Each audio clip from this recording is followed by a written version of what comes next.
East Bay Sierra Club dinners. And these dinners would not be possible without the support and passion and contribution of so many people here, too numerous to name. And I just really want to thank you all for making the effort to be here. I know that in today's world with traffic and busy schedules and all kinds of complications, it's not always easy to make time to come to an event like this. And I'm really grateful to see everyone here. I just want to say, oh, by the way, everyone feel free to move around, to relocate as you need to so that you can get a good view. Can everyone hear okay? How's the sound? Good? Okay. So I want to say a few words as opening before I introduce our guest speakers this evening. I want to say a few words about the series that we're kicking off tonight.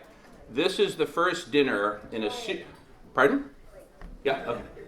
This is the first Sierra Club dinner in a series called the John Muir series, Answering the Call of Life. We are in the midst of the 6th mass extinction, and we are in the midst of a period of abrupt climate change, which threatens literally all of life on Earth.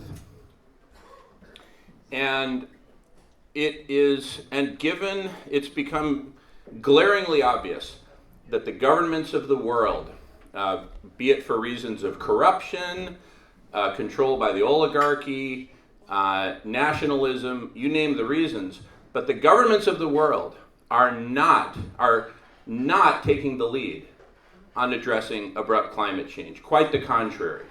They are part of the problem, a huge part of the problem. So, whereas in decades and centuries past we might have looked to our governments to provide leadership and solution to these existential threats, that is not the case today. We, the people, must come together to solve our own problems. And that's what we're doing right here with the John Muir series, Answering the Call of Life. We are answering the call of saving life on Earth. And when I say saving life on Earth, not just human life, all life. We're in the midst of the 6th mass extinction. We're losing between 100 and 200 species per day, approximately.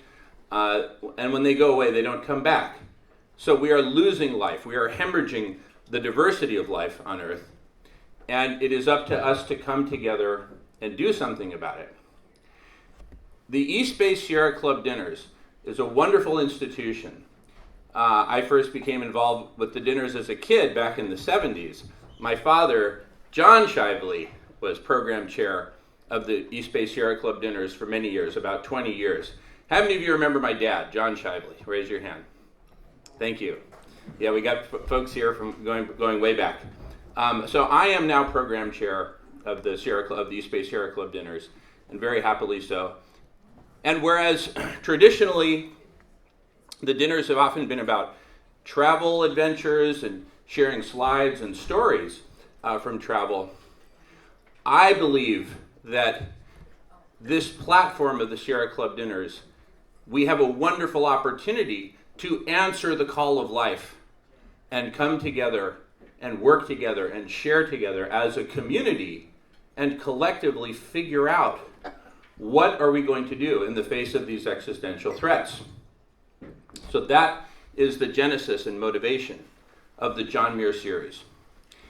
So this is the first dinner in that series where we address abrupt climate change, the threats of abrupt climate change. And so our first speaker tonight, who I'll introduce formally in a moment, is Professor Guy McPherson, who is the world's leading voice on the topic of abrupt climate change.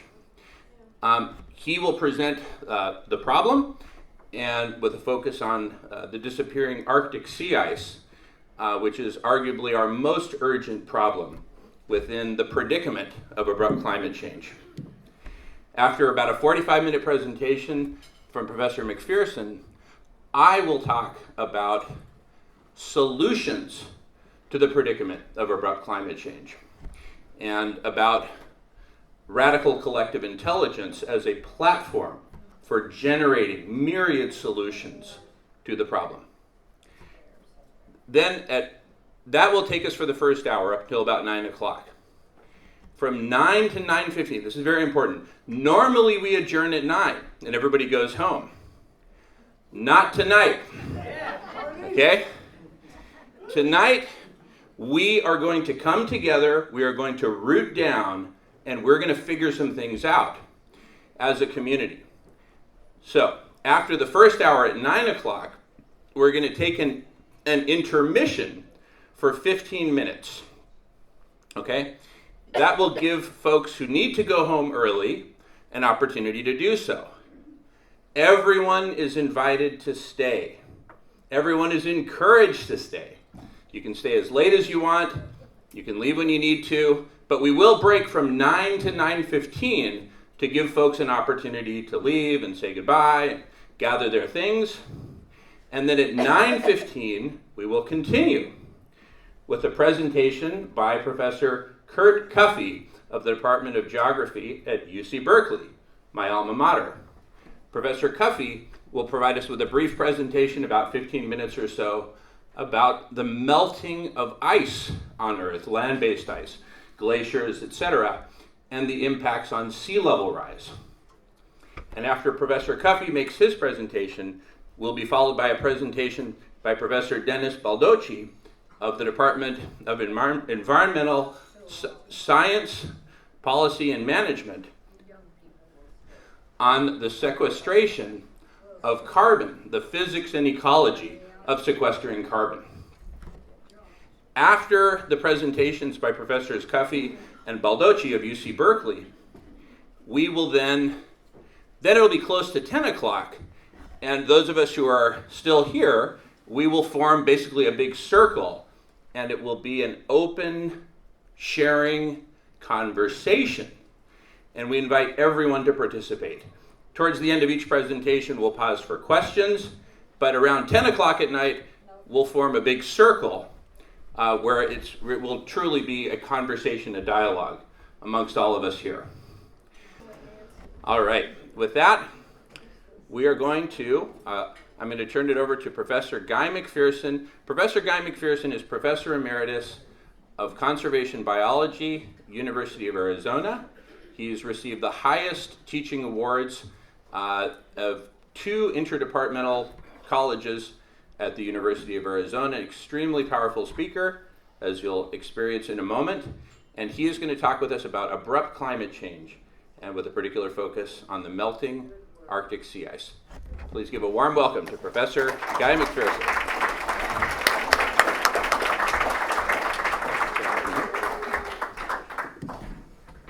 Thank you, Jamen. Thanks especially to all of you here. When I'm talking about abrupt climate change, what I'm really talking about is the inability of our species to adapt to the changes that are coming our way. We're already seeing habitat being lost in many places around the world.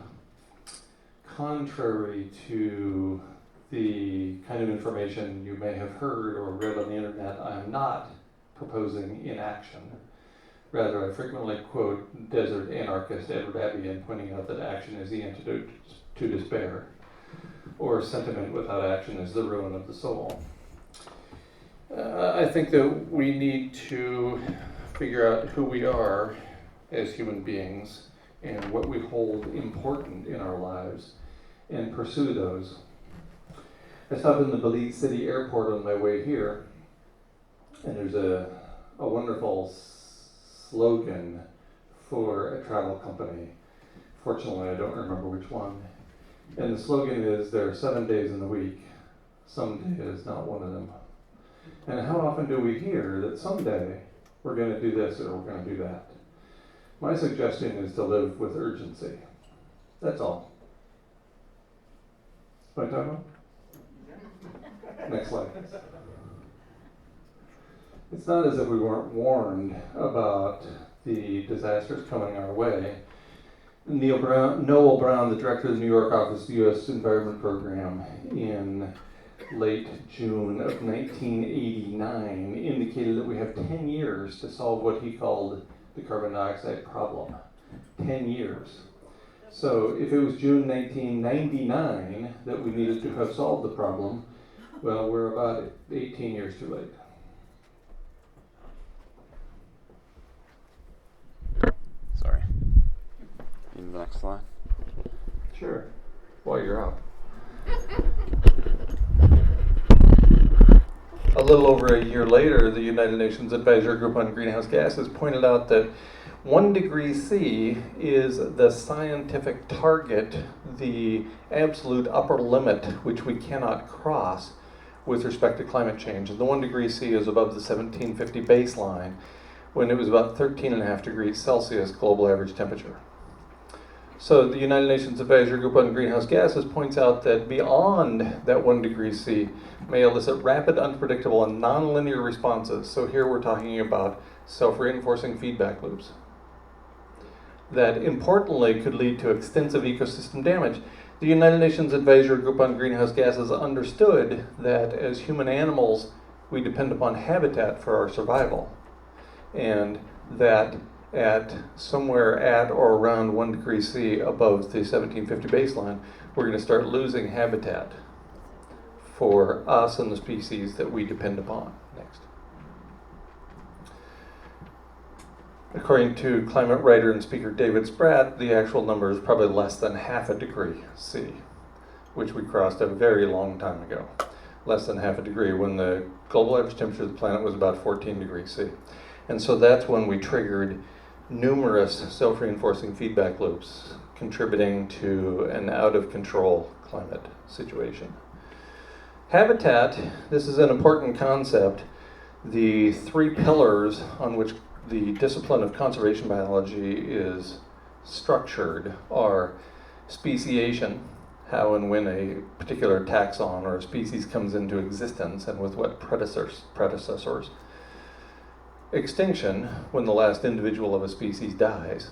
And habitat, the place where a plant or animal, where a species normally lives and grows. For us, for Homo sapiens, the last remaining example of some 7 species in the genus Homo on planet Earth.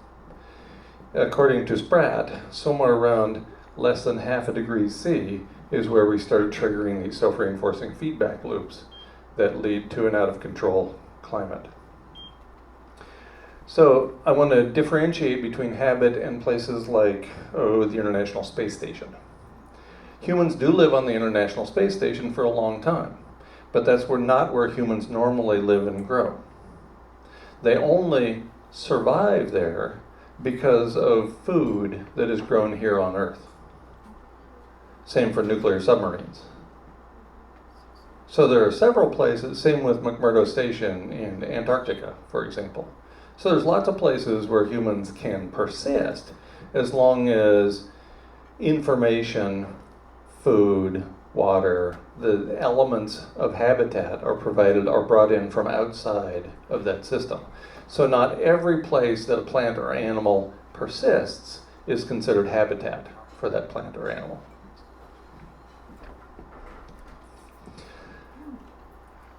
So consider, for example, habitat for Homo sapiens. Again, 6 species of the genus Homo have already gone extinct. And yet, and I suspect for each one of those species, these were smart animals after all. They thought our species could never go extinct. And I hear that pretty much daily about our own species, about Homo sapiens. Homo sapiens means the wise ape, by the way. According to climate scientist James Hansen, in a legal brief filed about 2.5 years ago, humans have existed on Earth up to about 2 degrees C above the 1750 baseline, up to about 15.5 degrees global average temperature. That's 15.5 degrees Celsius. So that's to right here. And we're currently at, or maybe slightly above, 1.6 degrees above the 1750 baseline. So we're dangerously close to the maximum temperature to support habitat for Homo sapiens on Earth. According to a paper in The Guardian from 2008 by Headline, on a planet 4C hotter, and that's 4C above the 1750 baseline, or about 17.5 degrees Celsius global average temperature, all we can prepare for is extinction. And the paper then goes on to say that we will persist up till even 6 degrees Celsius above the 1750 baseline. Personally, I think this is ludicrous. I suspect we've had habitat on Earth for our species up to about 2 degrees above the 1750 baseline. But we don't know, and I would argue that we will never know. We aren't extinct yet, so we know there's habitat for humans up to 1.6 degrees Celsius above the 1750 baseline. Maybe we can persist up to 2 degrees hotter than we are now, or 4. We don't know. We're not extinct yet. But we've been warned, and rather than taking the precautionary principle, we've just marched forward as if the most important things in planetary history are Homo sapiens and iPhones. And so our reaction, next slide, to these warnings that we've received looks a lot like this. And it's not that I'm not guilty. I'm this guy right here. 1 foot over the brink, ready to step off the cliff. Next slide. I want to present to you a couple of paradoxes and then briefly describe the situation we're in with respect to the sixth mass extinction. The first paradox is that civilization is a heat engine driving us to extinction, and I'll go into a little bit more detail after I present the paradoxes. So civilization is a heat engine. Doesn't really matter whether we power it with solar panels and wind turbines and wave power or fossil fuels. It's a heat engine. This is based on extensive data at this point, mostly presented by Tim Garrett at the University of Utah, and based on the laws of thermodynamics. The paradox is that civilization is a heat engine, and that due to a phenomenon known as global dimming, or the aerosol masking effect, turning off civilization heats the planet even faster. Damned if you do and damned if you don't. Next. Geoengineering is required to maintain habitat for humans on Earth. This according to essentially all of the scenarios presented by the Intergovernmental Panel on Climate Change and several other organizations as well. And the downside is that no evidence indicates geoengineering will work. So as if one paradox isn't sufficient, we have two.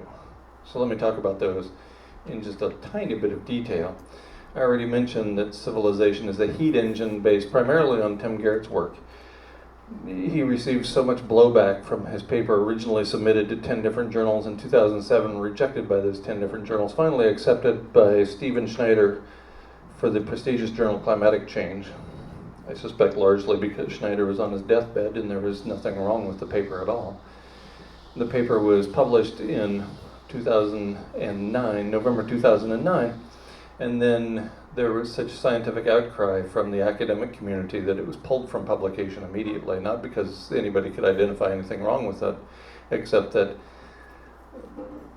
academic scientists really like civilization. And I'm a fan myself. You know, I got here on a plane. I've been eating the same food you have.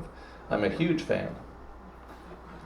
Anyway, the paper was finally published in February 2011, but only under the agreement that 2 research groups were able to publish a response to Garrett's article, to which he was not allowed to respond. He has subsequently published at least 2 other papers validating, confirming his work on civilization as a heat engine. And knowing this, in fact, knowing this well before 2007, I knew that civilization was an omnicidal heat engine, destroying habitat for many species on planet Earth, so I opted out. So in May 2009, after a 3-year search, I moved to a place, built a straw bale house powered by solar panels and shared a property with 4 other people with an outdoor kitchen and a biochar kiln and the ability to prepare food using the sun, and on and on and on. Because I realized that civilization was really destroying the living planet. And if I just set an example, then surely everybody would follow and opt out of civilization.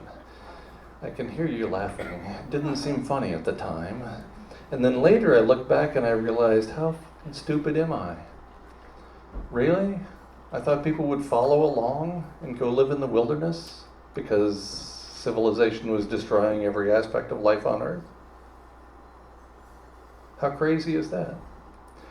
Then, along comes the prospect known as global dimming. Civilization is overheating the globe, but if we turn off civilization, it heats the globe even faster. Next slide. So, and what's going on here is something called global dimming, or the aerosol masking effect.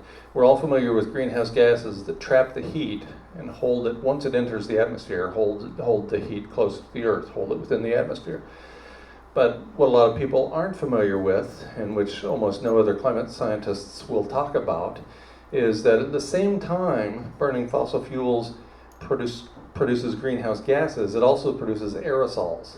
And most notably, these aerosols come from burning coal, especially, quote, poor quality coal. So the aerosols, primarily sulfates, produced by burning coal, act as an umbrella. So they reflect incoming radiation as it's entering or before it enters the atmosphere. So we're doing 2 things at once with the Industrial Revolution. The greenhouse gases are trapping heat, and the aerosols are preventing heat from entering the atmosphere to begin with, and from heating the Earth. So we're doing 2 things at once. And as it turns out, the first paper on this was by James Hansen and colleagues, indicating a little over 1 degree C from the aerosol masking effect. The next paper, as frequently happens in the referred journal literature, indicated that the previous paper was conservative, and that the umbrella is actually responsible for up to about 3 degrees C of cooling. And so once we stop putting the greenhouse gases and the sulfates into the atmosphere, they all fall out in a period of 6 or 7 weeks. And so the abrupt heating that would result from that would take us up to about 4.5 degrees Celsius above the 1750 baseline at this point. And I guess that was just too uncomfortable to deal with. So we decided not to see that anymore. Is 1750 a year, or what is 1750 is the year, yes. Year, okay, that we frequently say marks the beginning of the Industrial Revolution. Thanks. So that 1750 baseline refers to the beginning of the Industrial Revolution, when we were using steam power and ultimately coal power and so on to make our lives quite a bit easier than they otherwise were and would have been.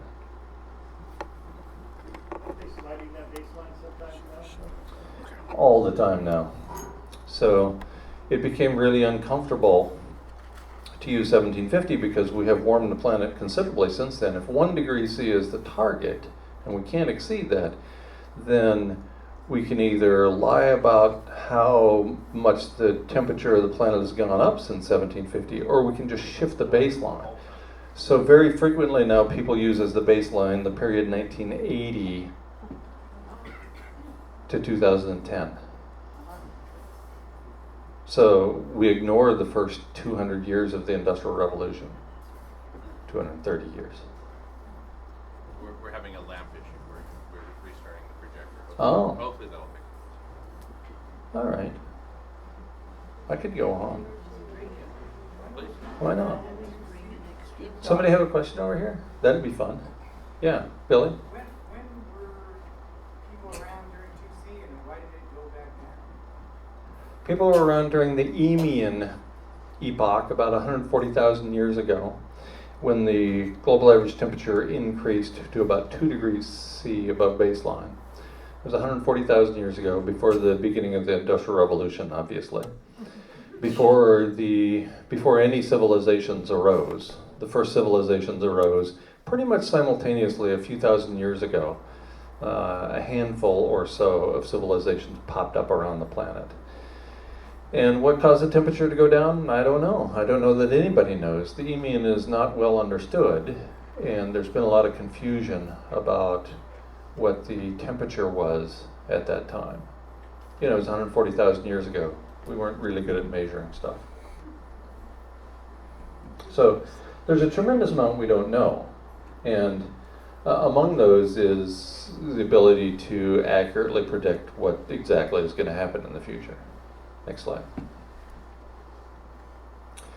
So we're currently at or above 1.6 degrees Celsius above the 1750 baseline. Obviously, removing the global dimming would contribute greatly. If it adds 3C, that takes us up over 4C, which by headline, The Guardian implicates as being fairly bad news for us. Bear in mind, too, that a paper several years ago projected forward using the Intergovernmental Panel on Climate Change's extremely conservative assessments up to 2100 and concluded that vertebrates cannot keep up with that relatively gradual level of change, and in fact lag behind by a factor of 10,000 times.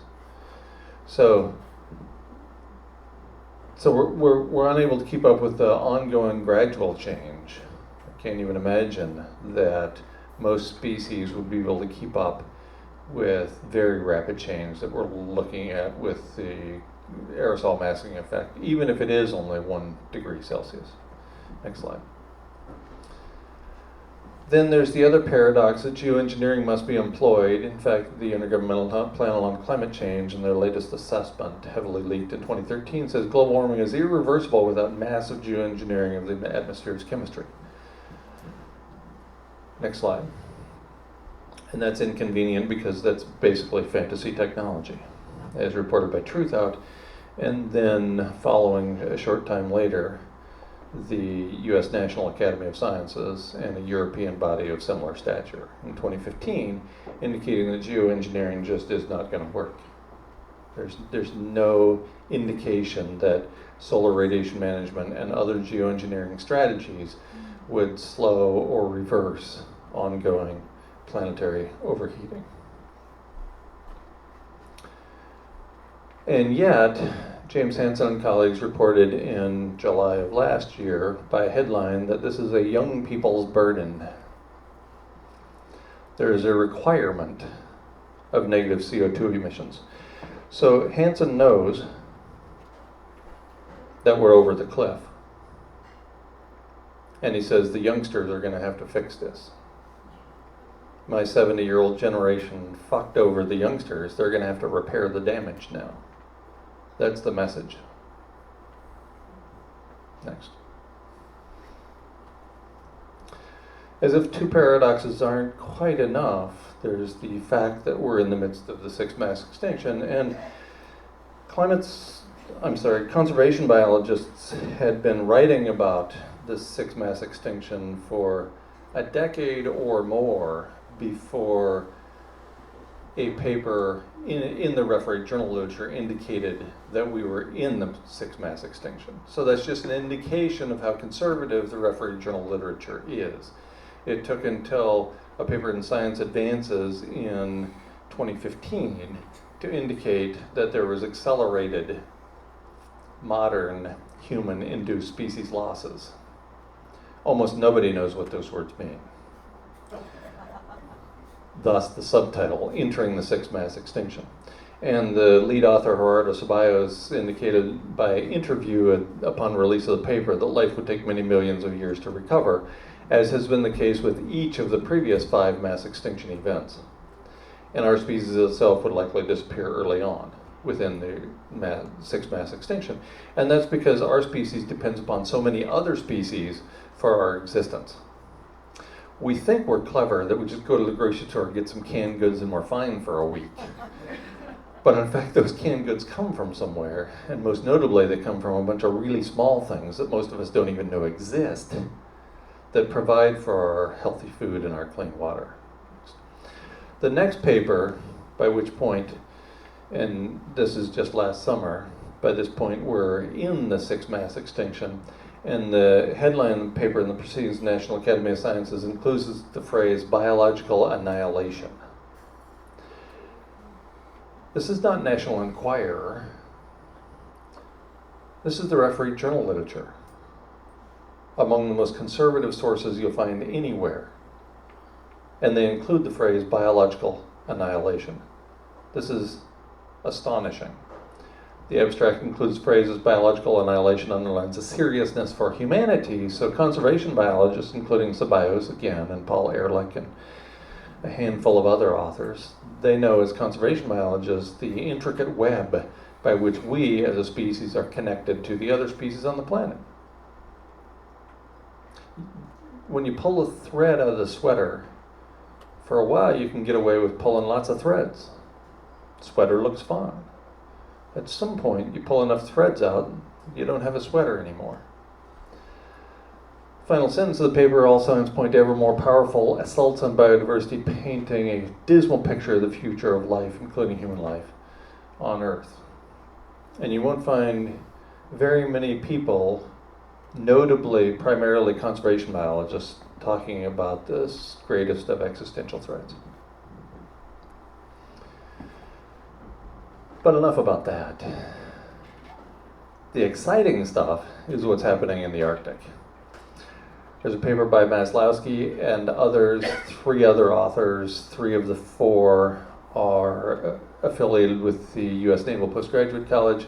In the annual review of Earth and Planetary Sciences from the 2012 issue called The Future of Arctic Sea Ice, and they point out, they project forward that at the current rate it would take until 2016 plus or minus 3 years to reach a nearly ice-free Arctic Ocean. Most people call this an ice-free Arctic because when they say nearly ice-free, they mean less than 1 million square kilometers of ice. Because it's really difficult to measure the ice tucked away in little coves. So it becomes an issue of grain size or identifying exactly how much ice is there. So anything less than 1 million is called zero. Now I know if you're balancing your checkbook, that's a pretty shitty idea to equate 0 with 1 million. But in this case, it actually makes a little bit of sense. Next slide. And from the president of Finland in a joint press conference in August of last year with Donald Trump also in the room, it's in the Oval Office, comes a statement, if we lose the Arctic, we lose the globe. That is reality. And the president of Finland has been repeating this message all over the planet within the last 6 months. Every time somebody talks to him with a microphone in his hand, he's talking about if we lose the ice in the Arctic, that is, if we lose the Arctic ice, then we lose habitat for our favorite species on Earth. And that's because there are more than 12.5 self-reinforcing feedback loops associated with the Arctic alone. So we lose the ice there, the planet heats up astonishingly quickly, faster than it's heating up right now, which is already in the early stages of runaway, of irreversible abrupt climate change. And things would spin vastly out of control when we lose the ice in the Arctic. Next slide. Natalia Shikova and colleagues, most notably Igor Smelatov, are known for their field research on the East Siberian Arctic shelf. And nearly 10 years ago at the European Geophysical Union meetings in 2008, they reported, quote, release of up to 50 gigatons of hydrate. This is methane hydrate. It's highly possible for abrupt release at any time. They were consequently disparaged horribly and without basis by many people in the climate science community. Next slide. And then ultimately their research was published last year in Nature Communications, validating the statement they made 9 years earlier.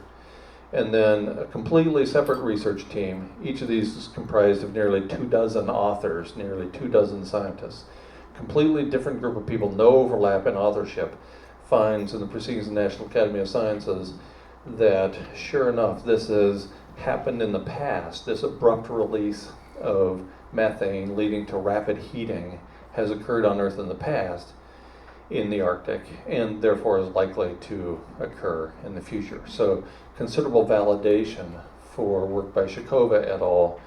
That was disparaged unfairly for years following their 2008 report. Next slide. So, how soon? Timing is everything, of course. How soon could this happen? Well, if we have an ice-free Arctic in late summer, and historically the annual minimum has been in September, at the end of summer, coinciding with the vernal equinox. So if that happens in the late summer of this year, that could well lead to loss of habitat for our species because of those many self-reinforcing feedback loops in the Arctic, and therefore the collapse of civilization before the end of next summer, summer of 2019. Or if we have an ice-free Arctic in early summer,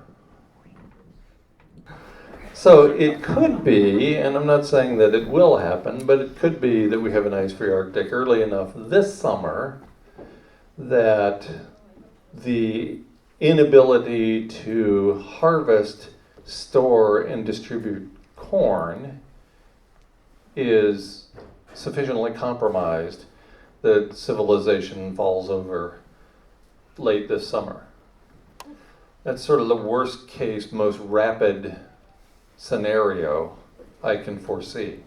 But this was projected to occur in 2016, plus or minus 3 years. We've dodged a few bullets already. At some point in the not too distant future, we're going to have an ice-free Arctic. And when we do, we'll almost certainly, in the near term after that, lose habitat for Homo sapiens on planet Earth. I don't see any other way around that. Even the occasional politician points out that this is such a dire existential threat that if we lose the ice, we lose habitat for Homo sapiens.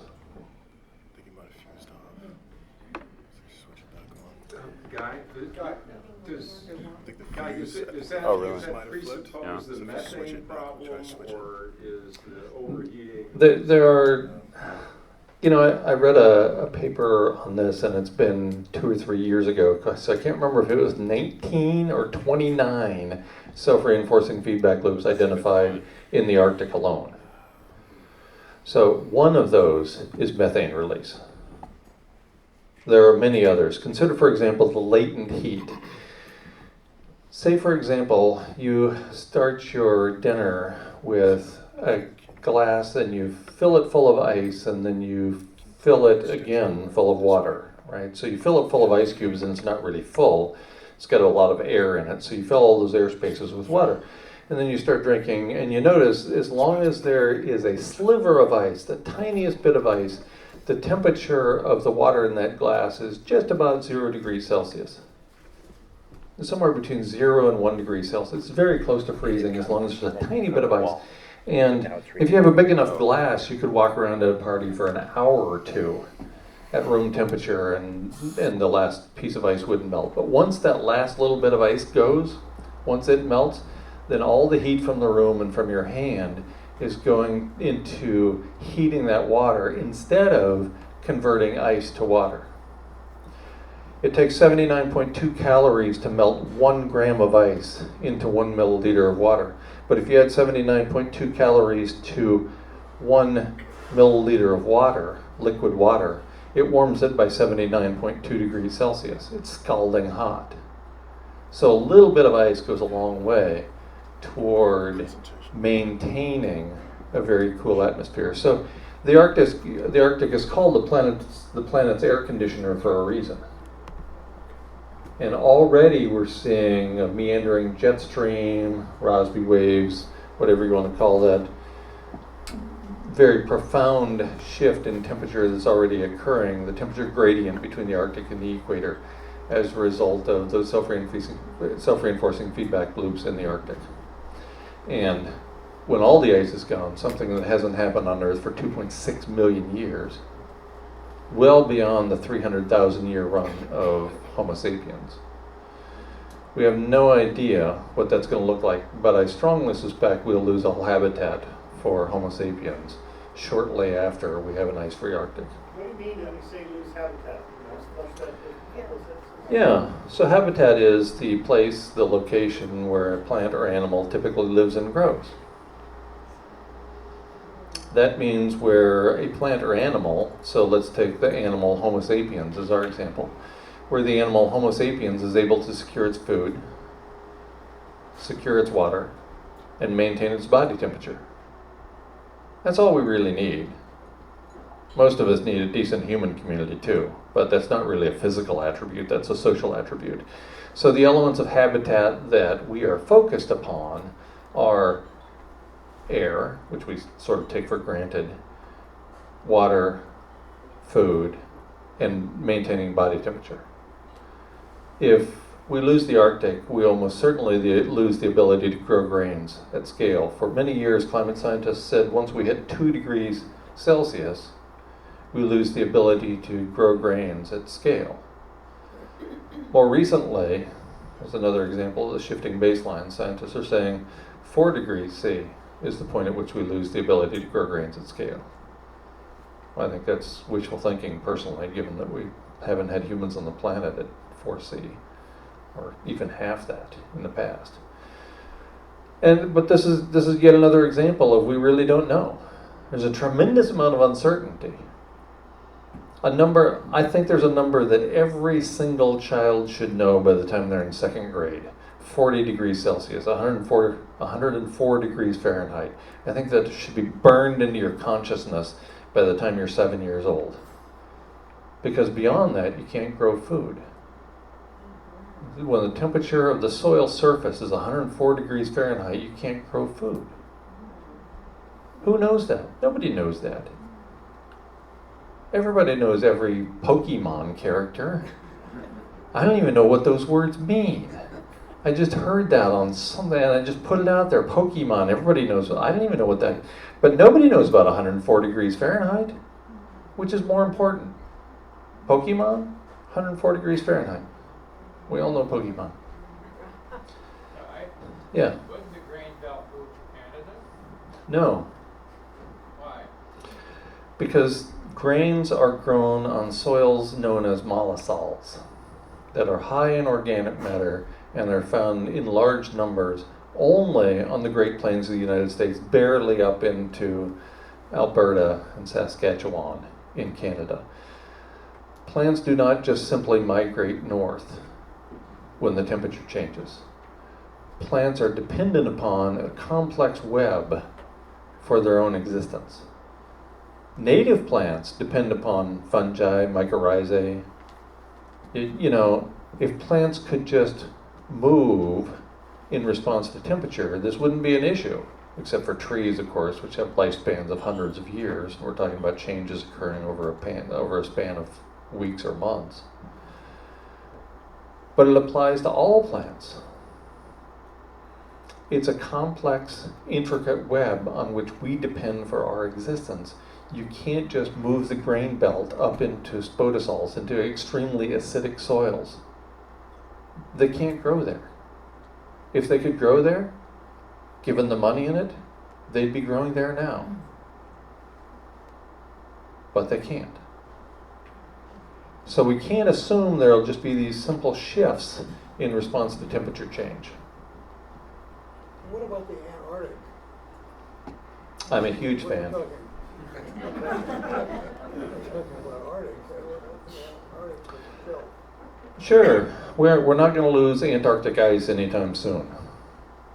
Certainly not this summer or next summer. We're not going to lose the ice in Antarctica. But think about where all the grains are grown. They're all grown in the interior of large continents in the northern hemisphere. That's the basis for this civilization and every other civilization, is the ability to grow, store, and distribute grains at scale. The Arctic is the planetary air conditioner, and it also provides for the ability to grow grains at scale that civilization depends upon. Antarctic does not. No, the Antarctic does not, but you know how few people live in Antarctica? That's because there's no habitat for humans there. All the food that goes there is imported from elsewhere. Yeah, but the ice shelf leaves and goes and is migrating. What's the question? Well, I'm just saying